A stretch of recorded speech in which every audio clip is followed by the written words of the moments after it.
find? Hygge?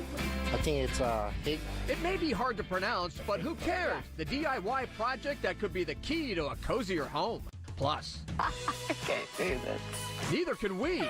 Our refined Roundtable unleashes on Colton's cringeworthy journey to find love. Ooh, it was painful to watch. I would have sent her home then. And Right? Oh, that is money. Refined goes behind the scenes of the global sensation Din Tai Fung to get the dish on their delicious dumplings. Seattle Refined starts now. Hi, everybody. Welcome to Seattle Refined. I'm Gard Swanson. Well, if you're like me, you hold on to any chance of sunshine during the winter months. Now, as much as I love Seattle, the cold, gray, dreary season can be downright depressing here. Well, when I heard about a Danish lifestyle movement that can bring a little happiness into your home, I had to know more. Refined's Malia Karlinski stopped by our sponsor, Seattle Goodwill, to get the scoop. The country of Denmark is cold in the winter. Days are short, and there's not much sun. But the Danish people are some of the happiest in the world. Why, you might ask? It can be summed up with a word that's tough to pronounce. Can you say this word? Hygge? I think it's Hygge. Hygge? You're heavy on the... Yeah, that's my best shot. We asked DIY guy and decor expert Gary Foy to give us the 411. Hey, Gary. Hey, Malia. What are we doing here? We're doing Hygge. Hygge. Hygge. What the heck is Hygge? Hygge is a Danish lifestyle. It's about being cozy and relaxing and taking those extra minutes you need to make yourself feel a little better. So what does that mean? It's about having extra blankets, big pillows, and reading books and turning a couple extra pages and an extra cup of coffee. And I bet Goodwill is a great place to score some of these things. Gary showed us some warm and welcoming ways to create Hygge-worthy spaces in our homes. First up, a contemporary look. What have you done right here? This is the infamous book nook, the place where you can kind of relax and unwind from the day. You've got a shelf, you found a little table and the chairs. Yeah. If sleek is more your style, this chaise lounge is the piece for you. Ooh. You lie right back, huh? You can lie right back. Let me take a nap right now. Unwind. You know, the great thing is I found this on the sales floor, just sitting out there, and it's got great lines. You know, partner with a great mid-century chair, and yeah, you've got the look at adding pillows and blankets and making it cozy and fun. So Southwest more your thing. Yeah, I'm trying to incorporate a little bit of everything, but I think the Southwest ties in really nicely with this. The best part about this is having a table that's easy accessible, coffee, and then having a basket. Inside that basket, if you want to come over, it's full of blankets. So you can get even cozier. You can get even cozier. Finally, a pretty place to share a meal. What about setting the table? Well, it's about setting a table that can last the entire evening. Pine cones, grab some sprigs of pine, threw them down on there as well, and then having multiple, things to drink out of. Maybe you're having mulled wine, or maybe you just want to have, some a nice lager. Can we make this cool candle holder? You bet we can.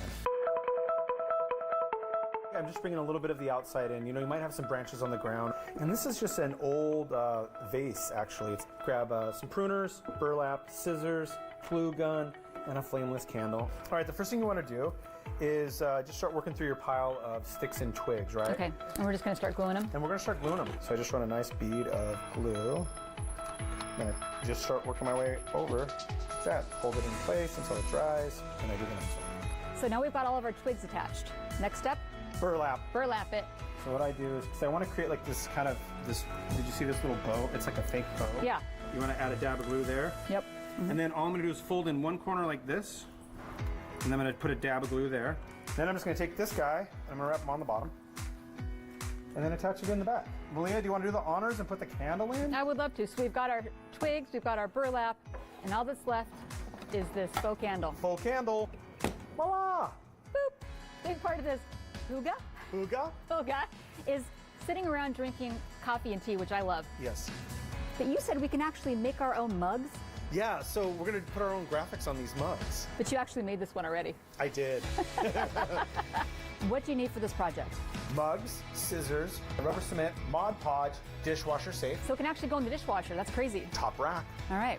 And brushes, and then some printouts of you and your friends. Oh, great. Let's get started. Let's get started. All right, so what you want to do is you want to cut out which one you want, right? So I'm going to do the me and Malia one. Okay, now what do we do? Now it's rubber cement time. And start at the top and make sure you cover every single part. So is this a project that kids could do? This is kids, grandparents, anybody. And then figure out where you're going to place it. Mm-hmm. So I'm going to place mine right there and center it up. Okay. And then you got to hold it down. So Gary, once you have your picture on there, what's the next step? Mod Podge. Okay. Mm-hmm. We're going to business doing mugs. Just pictures of me and Malia on it. So. I'm not sure there's a market for that, but maybe our parents would buy them. Sure. Let them dry, and your personalized mugs are good to go. Swing by Seattle Goodwill to score everything you need to make your home a Hygge Hideaway. Are you huge on Hygge? Hygge! Excuse me. Yes, I am. Malia Karlinski, Seattle Refined. For more about Hygge and ways to incorporate it into your decor, visit us at SeattleRefined.com. Rain or shine, Seattle has beauty year-round. You just have to know where to find it. And there's something majestic about finding an artistic mural in Seattle. Some are easy to locate, others need a little detective work. That's why we sent a Refined team member to find some of the coolest murals in the city, and the stuff she found was pretty awesome. To check out the photo gallery, head to SeattleRefined.com. Seattle Refined is just getting started. Are you ready for a red-hot date night? It's wonderful. This has been so much fun. Forget beers and bowling. If you want to be a cool kid, get your blacksmith on. Let's make it tasty. But first, I do not understand how this date could go so wrong so fast. I do. Colton's Bachelor journey is off to a rough start, and you can bet our Refined Roundtable has a lot to say about it. We'll be right back. What? Welcome back to Refined. I'm Gard Swanson. We are officially hooked on this winter's guilty pleasure, ABC's The Bachelor. There are mixed feelings about Colton's journey for love, but one thing is for sure, when it comes to women vying for his heart, the claws are starting to come out. To break it all down, here's our Refined Bachelor Roundtable. It's a damn good day to fall in love. That's what Chris Harrison tells us at the beginning of last week's episode of The Bachelor, and as usual, Chris is right on the money. Well done. In last week's episode, fan favorites start to emerge, and a new villain emerges, and of course we get our first one-on-one and first group dates of this season of The Bachelor. Let's start with the first group date. It is Megan Mullally and Nick Offerman, married in real life, helping Colton and the girls tell some stories. Today is all about firsts. So, And like any good story, we hope that it's full of adventure and romance and is brought to a rousing climax. Megan and Nick were by far one of my favorite parts of this episode. I feel like Colton has a thing for me, and it could interfere with this season of The Bachelor. I would love to have him around the house. For the most part, the women did not deliver. It was really awkward, but Elise did come through. She was very funny and forthcoming about how she usually dates older men. She's 31, and that's when Demi took it a chance to start her first villain move of the episode. Elise, in her performance, she got up there and she was willing to admit that she was older in front of everybody. I thought she was so brave for doing that. It was so bold of her. I mean, there's no advantage to being an older woman here. She called it brave. That Elise came out and admitted that she was 31. Let's be very clear, nobody on this show is old. Zero people are old. And then when Demi finally gets up to talk, she just kind of drops the mic and is like, here's my story. When I want something, I'm going after it. And that is the story of how I got the first group date rose. I thought that was kind of creative. Walked back to the mic and goes, and that's how I won the first group date rose. And then she didn't win the rose. And then I'm thinking, okay, that's probably the most awkward part of the episode. Until the one-on-one date with Hannah shows up. I do not understand how this date could go so wrong so fast. Well, I do. It was when Colton asked her to give a toast, and she did not deliver. I can't do this. Let's make a toast too. Let's make it tasty. And then put some words together. I'll put a bunch of words that sound good. I tell you what, it is not hard. It's not hard to give a toast. I would have sent her home then. At first, I kind of was the same. I was rolling my eyes at her, and then I was just, that girl panicked. I mean, she panicked. She was so nervous. That giddy laugh and smile, like she just froze. Ooh, it was painful to watch. So because it's her birthday, he doesn't let Hannah go. Then we get the next group date where they're at summer camp. Megan and Nick weren't the only comedians in this episode. Billy Eichner, who's famous for his Billy on the Street sketches, came through. Then you have sex, and the sex is bad. Wait, there's always room for improvement. Not a lot. I'm glad you waited to have sex until you found someone who can successfully do a three-legged race. Billy was definitely the highlight of the summer camp date, but the drama, more drama back at the house when it came to the cocktail party, the final cocktail party. So basically, Tracy's trying to talk to Colton, and then up walks Demi in a robe. You said good, bad. Yeah, I mean, can I interrupt? I want to show you something. And gives him what I consider the worst massage of all time. All-time bad. Colton has his clothes on, and she kind of is just patting his back a little bit. Demi comes back downstairs, and she's like, I offended somebody? And they're like, yeah, Tracy's really upset. I know that I have not done anything wrong, so the cougar attacks do not get to me at all. In this scenario, we get more of Demi attacking the older women in the house. She doesn't really know what the definition of a cougar is. I would say it's at least 45 plus, not the early 30s. No, you're correct. Demi's off her rocker in more ways than one. Demi really kind of stole the show last week. It's going to be interesting what her role is tonight. I think she's only got a few more episodes left in her. 4 girls went home last week. Couldn't tell you their names. Couldn't really tell you what they did. So it'll be interesting to see what happens tonight. Hopefully I become a little more invested in somebody. The Bachelor airs tonight at 8 o'clock right here on Como 4. All right, guard, this is where the magic happens. Oh, yeah. We put the fun in Din Tai Fung, the secret to their downright delicious dumplings. Oh, yeah. We'll be right back.